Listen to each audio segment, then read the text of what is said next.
Alrighty, welcome back. So in this video, we're going to organize files. Now we did a little bit of that in the previous video because we over imported our project files, but there's actually more that we can do. You can change the color or label of this to a different color. So for example, we could change it to red. We could do sandstone, which I really like bright colors on a dark theme. So yellow is a good color. And then for this one, we could do red. Okay. That's really all we're going to be doing for organizing files. I like to, when I do projects on courses, I like to organize everything for you so you can just hit the ground running. But file management is very important. I'm going to hit Command S on the Mac, Control S on the PC,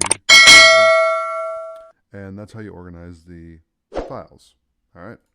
So, thanks for watching, and I'll see you in the next video.